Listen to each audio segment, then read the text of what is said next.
Yo, hold on, everybody. Y'all go listen to this. I'm about to just listen. At circle time, I have them do thumbs up if the words rhyme and thumbs down if the words don't rhyme. And he is always able to identify if they can rhyme or not. And rhyming's kind of a difficult concept for kids to understand, and he gets it right pretty much every time. So that's pretty impressive. Like I said, he's able to write his name accurately. He likes to participate in free write activities. For math, he's able to count to 20 accurately. Whenever identifying numbers, he can identify up to 10. If I'll say, like, can you point to the number 8? He's able to point to numbers up to 10, and then he starts to struggle a little bit with 11 through 20, but that's pretty typical for a kid his age. Things we're going to continue to work on with Emmett. Managing the classroom rules. Sometimes he does need reminders throughout the day to follow the classroom rules. Our rules we just have 4 simple rules. We walk, we listen, we share the toys, and we clean up. So he kind of needs reminders to walk through the classroom. He does like to run. He's a more physical kid. So we kind of have to remind him to use his walking feet a lot. And then sometimes he needs reminders to remember to clean up at transition time. So as long as there's a teacher that's kind of with him, modeling cleanup and kind of reminding him frequently to clean up his area, he does really well. Following multi-step directions, he does get distracted kind of easily. So if we give him a direction that has like 3 steps, for example, in the morning when they come into school, their job is to move their name on the board from home to school, put their coats away, and then go wash their hands for breakfast. And he does good with remembering to put his name on the board, and then he goes to hang up his coat, and then he kind of forgets what he's supposed to do after that, and he'll go find a toy to play with, or he'll go sit down to eat, and we have to remind him to go wash his hands. So we're just going to continue to work with him to remember those 3 to 4 step directions, because that is something that they kind of want to be ready for kindergarten. Ignoring distractions. Sometimes, like I just said, he's easily distracted. He doesn't stay on task very long. So we just have to kind of give him reminders to stay on task whenever we're working on small group activities or cleaning up to move on to something else. There's not too much we're continuing to work on academically. Like I said, he's very smart. We are working on the numbers 11 to 20 to get those. So when he goes to kindergarten, he has those. But really, they only ask that they know up to 10, and then they continue from 11 to 20 in kindergarten.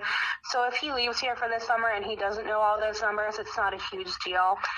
Same thing with letters. He can identify his name. He knows the letters in his name, so now we're working on the letters that are outside of his name.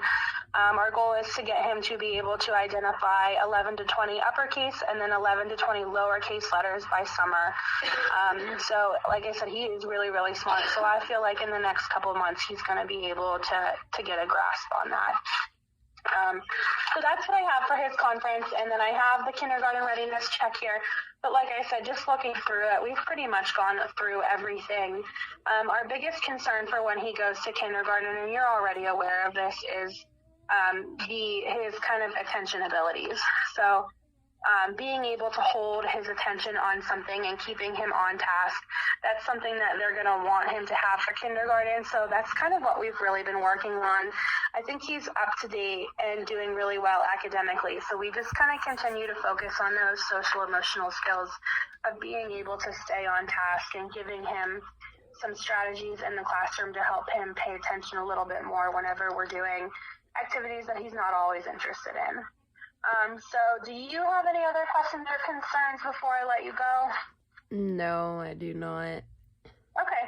All right. So when you guys come back next week, I will have a copy of both the K-Ready checklist and the parent-teacher conference. I'll have a copy for you to sign that I'll keep, and then I'll give you a copy to take home with you.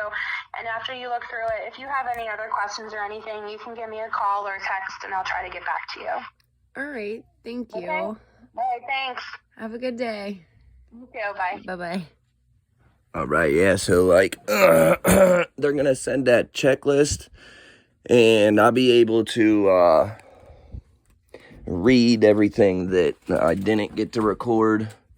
All the real good stuff that they was saying. That was pretty crazy. Some of the stuff that they was saying. I mean, besides what everybody heard.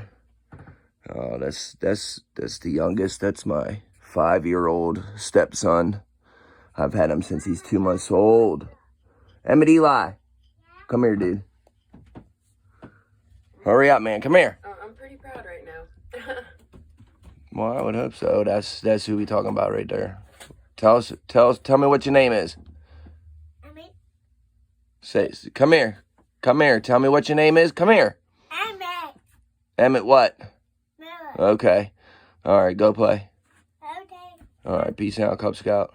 Wait, I will come back. No, that's all right. All right, I'll get the other stuff on read the rest of the K-12 update. Everybody can hear what was said about him. All right.